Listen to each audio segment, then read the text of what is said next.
Oi pessoal, tudo bem? Sejam todos muito bem-vindos a mais uma aula da nossa EBD Online. Continuaremos a falar do nosso assunto em debate nas nossas classes, o livro de Apocalipse, as cartas escritas pelo apóstolo João, às 7 igrejas localizadas na Ásia Menor. Hoje falaremos sobre a 6ª carta escrita destinada à igreja em Filadélfia. Nossa referência bíblica vai ser no livro de Apocalipse, capítulo 3, a partir do verso 7 até o 13. Antes de analisarmos o texto, eu queria comentar com vocês algumas informações sobre a cidade e algumas curiosidades. Como todas as cidades da Ásia Menor, ela possuía uma localização estratégica de acesso entre os países antigos de Frígia, Lídia e Mísia.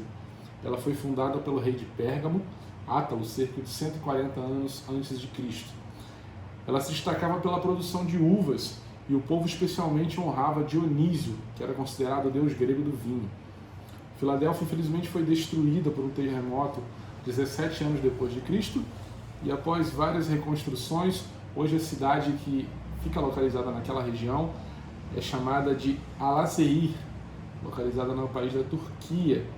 Foi construída e hoje é a atual cidade. Uma curiosidade sobre o nome e a origem de Filadélfia é que o rei de Pérgamo ele foi muito conhecido pela lealdade ao seu irmão e assim surgiu o nome daquela cidade de Filadélfia. Filadélfia, ela possui essa palavra Filadélfia, ela tem o significado de amor fraternal. Eu fiz aqui alguns slides para vocês acompanharem e tornar mais dinâmica a nossa aula hoje. Então espero que vocês consigam enxergar aquilo que está escrito. Se não, pode ficar à vontade de pedir e eu envio o slide para vocês. Continuando, falando um pouquinho sobre a localização da cidade de Filadélfia, hoje, como eu informei, ela foi situada onde hoje existe a cidade de Alaşehir, na Turquia. Coloquei para vocês algumas imagens de algumas ruínas que são daquela época da igreja em Filadélfia, né? É pouco patrimônio histórico que permanece até os dias de hoje, mas é uma cidade turística muito visitada por pessoas que desejam conhecer as informações que aconteceram naquela época, e essas são exemplos reais, fotos e imagens reais daquilo que ainda permanece na cidade de Alaşehir, na Turquia. Avançando e falando um pouquinho sobre o livro de Apocalipse. A gente entende e sabe que o livro de Apocalipse é muito complexo de entender. Eu, particularmente, tenho muita dificuldade em entender. Mas, ao mesmo tempo, essa complexidade é um livro também dos mais reveladores de toda a Bíblia, por causa de tamanha informação que é destinada a nós sobre tempos futuros, tempos que já passaram. Isso é muito importante. Quando o apóstolo João ele estava preso na ilha de Patmos, ele recebeu uma visão de Jesus, na qual ele é instruído a escrever para as 7 igrejas da Ásia Menor. Lá em Apocalipse capítulo 1, verso 11, diz assim: o que vês, escreve num livro e envia-os às 7 igrejas que estão na Ásia. Estas são Éfeso, Esmirna, Pérgamo, Tiátira, Sardes, Filadélfia e Laodiceia. E hoje, como eu falei, vamos estudar sobre Filadélfia. Entre as 7 cartas às igrejas daquele tempo, do Apocalipse, encontramos 2 que não contêm nenhuma crítica nas Escrituras. Essas igrejas são a de Esmirna, a qual nós já estudamos numa aula passada, e a igreja de Filadélfia. A igreja de Esmirna, ela é identificada como uma congregação pobre que enfrentava muita perseguição, né, de outras pessoas ao povo que seguia verdadeiramente Cristo. E a congregação de Filadélfia é uma congregação fraca e limitada, porém o texto e as escrituras destacam muito a dependência que eles tinham de Deus. E com isso, eu quero trazer a vocês uma primeira reflexão da nossa aula. Hoje, os homens eles tendem a medir a força e a qualidade em termos de tamanho, poder e riqueza. Certo? Hoje avaliamos igrejas relevantes como ela tem que ser grande, ela tem que ser rica, ela tem que ter poder de influência. É assim que a gente avalia hoje, certo? Estou errado ou não? Só que, como reflexão para esse texto que nós vamos ler daqui a pouco, Jesus vê as igrejas de uma forma diferente, independente de sucesso como o mundo vê, como o homem vê, como eu e você vemos. Jesus, ele olha para o caráter e coração de cada discípulo e de cada igreja. Ele sabe muito bem quem pertence a ele e quem não pertence. Por mais hoje que nós queremos exteriorizar uma imagem santa, uma imagem sem mácula, super espiritual, Deus conhece o nosso íntimo, a mim e a você também. E cabe a nós, a cada dia, avaliarmos a nós mesmos se estamos aqui para agradar homens ou para agradar a Deus. Seguindo, minha gente, sem perder tempo. Quase nada é conhecido sobre a igreja de Filadélfia por não ter muita informação nas Escrituras. O que a gente pode afirmar é que ela não era muito diferente da comunidade de Esmirna, sobre a qual nós sabemos um pouco mais. Estas duas congregações são as duas únicas congregações, como eu falei, da lista das 7, que só recebem elogios e não críticas. E vamos ao texto. Capítulo 7, o versículo 7, ele diz assim: E ao anjo da igreja que está em Filadélfia, escreve: Isto diz, o que é santo, o que é verdadeiro, o que tem a chave de Davi, o que abre e ninguém fecha, e fecha e ninguém abre. Queria destacar a primeira parte do versículo, onde ele fala: Estas coisas diz, o santo e verdadeiro. Repara bem que nessa carta, Jesus não empregou as descrições conforme capítulo 1, onde ele se identifica, onde ele fala que ele é o alfa e o ômega, o princípio e o fim, fiel testemunha e outras características. Ele afirma nessa carta ser o santo e verdadeiro, que são características divinas. A santidade é uma das qualidades principais de Deus. Ninguém é igual ao nosso santo Deus.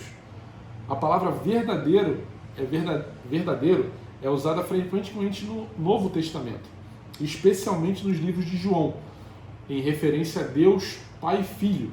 Enfatiza a sinceridade dele em contraste com a falsidade dos judeus em Filadélfia. Avançando, aquele que tem a chave de Davi, que abre e ninguém fechará, e que fecha e ninguém abrirá.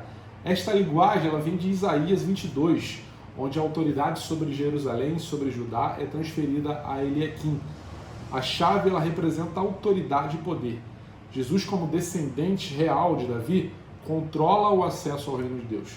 Ele abre e ninguém é capaz de fechar. Ele fecha e ninguém consegue abrir. Amém? Quando leio esse texto, uma curiosidade, eu sempre lembro do filme do Senhor dos Anéis, da cena onde o Gandalf, lembra aquele mago todo branco, aquela barbona, ele está em uma dura batalha com um guerreiro não, um Balrog, lá sei lá, um ser lá que tenta capturá-lo, chamado Balrog. E aí ele tem aquela cena mítica lá, onde ele está bloqueando o acesso devido à perseguição desse demônio chamado Balrog, e ele, cheio de autoridade e poder, ele vem com o cajado dele, bate até o chão e fala: You shall not pass! E aí, ele derruba tudo, ele bloqueia o acesso do Balrog e acaba caindo no precipício. Não sei porquê, é uma curiosidade, mas eu sempre lembro dessa cena, Jesus revestido de autoridade e poder nos céus e na terra, e declara para nós: Vem encontrar comigo, servo meu, fiel, hoje tu cearás comigo no paraíso. Ó, glória a Deus. Você pode glorificar aí na sua casa?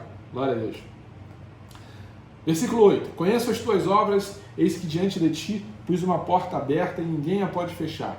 Tendo pouca força, guardaste a minha palavra e não negaste o meu nome. Pausa para a aguinha. Destaca a primeira parte do versículo. Conheço as tuas obras. Como Jesus afirma em todas as outras cartas, ele conhece as obras dos cristãos em Filadélfia. Nada passa desapercebido aos olhos de Deus. Tenho posto diante de ti uma porta aberta, a qual ninguém pode fechar. Antes de falar sobre as obras deles, Jesus já oferece um encorajamento a esses discípulos. Mesmo sendo servos fiéis, eles se sentiram fracos e talvez incapazes de cumprir bem seus deveres ao Senhor. Jesus queria assegurá-los de sua fidelidade para com seus servos. Portas abertas representam acesso e oportunidades. Deus abre a porta da fé quando oferece o Evangelho aos homens, assim lhes dando acesso à comunhão com Ele. Abre portas de trabalho para seus servos divulgarem a palavra. Aqui, ele não fala especificamente das naturezas e oportunidades dadas aos discípulos em Filadélfia, mas garante que as portas ficariam abertas.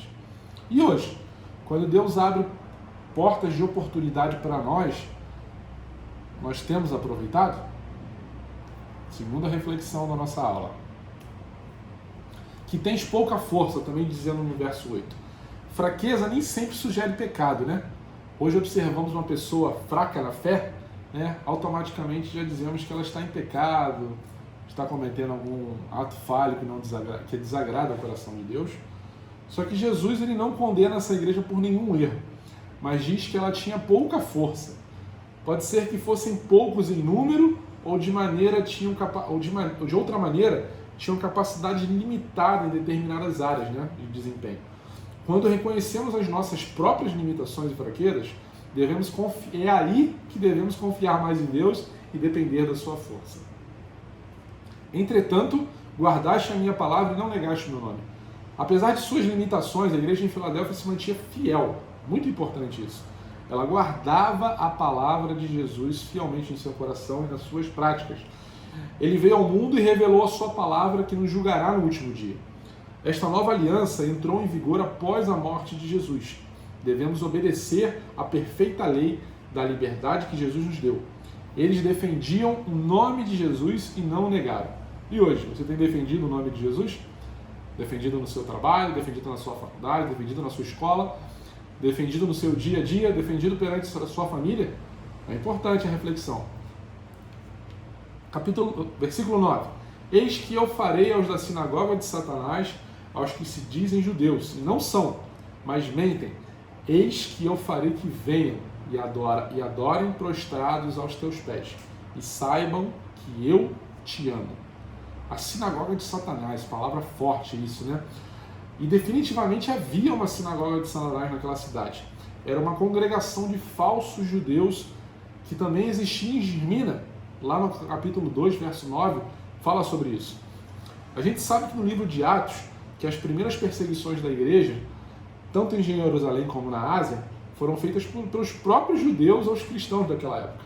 A igreja em Filadélfia sofreu por causa desses falsos judeus também. Eis que os fareis vir e prostrar-se aos teus pés e conhecer que eu te amei. Pausa para a aula novamente. Apesar de eles serem fracos, os discípulos em Filadélfia, eles ficariam ao lado do vencedor, a promessa de Deus para eles. Seriam exaltados acima dos seus inimigos. Os servos fiéis e vitoriosos podem reinar com Cristo sobre as nações, mas a glória e a adoração ainda pertencem totalmente ao Senhor Jesus. Esta honra, ela serviria como prova de amor de Jesus para com seus seguidores, para com seus discípulos daquela cidade. Os falsos judeus os odiavam, mas o Senhor os amava. É assim que o texto se refere. Versículo 10. Como guardaste a palavra da minha paciência, também eu te guardarei da hora da tentação, que há de vir sobre todo o mundo para tentar os que habitam na terra.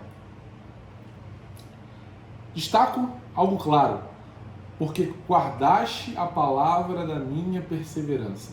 Ou seja, não desistiram.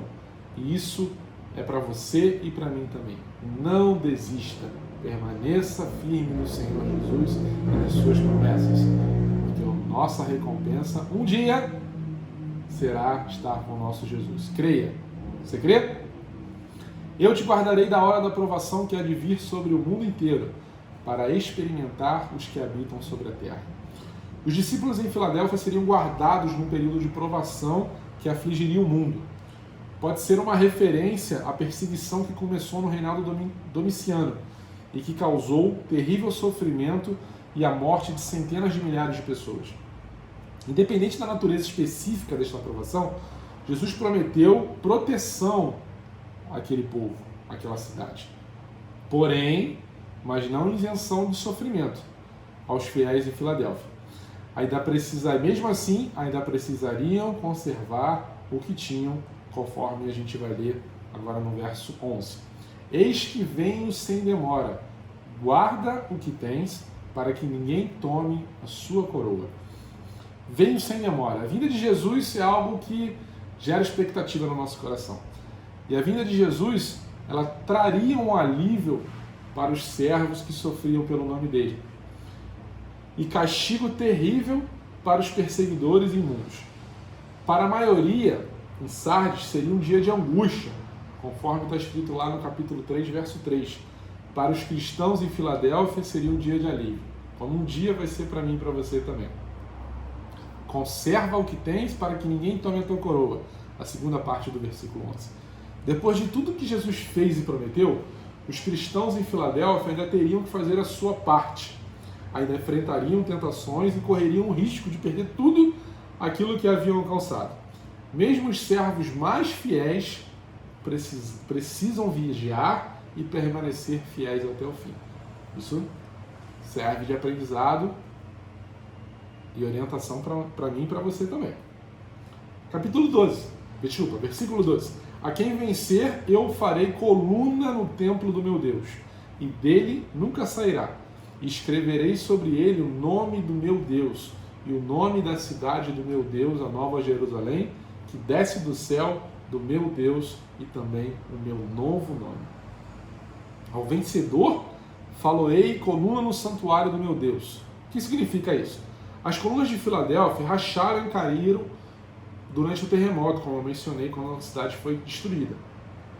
Mas as colunas do verdadeiro templo de Deus jamais seriam destruídas. Estas são de pedra, são colunas vivas e firmes. Jesus não fala somente de líderes nas igrejas, mas de todos os vencedores fiéis.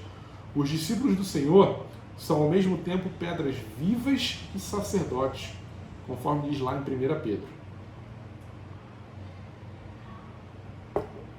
Daí jamais sairá. Segunda parte do verso 12. Os vencedores, eles permanecerão no templo para sempre. Gozarão de comunhão eterna com Deus. Oh, glória! Aleluia! Gravarei sobre ele. Várias descrições mostram a posição privilegiada do vencedor. Nomes gravados sugerem posse. O vencedor pertence a Deus. Ele faz parte da propriedade exclusiva de Deus. Ele também pertence à cidade de Deus, a Nova Jerusalém. A Nova Jerusalém é a noiva de Cristo.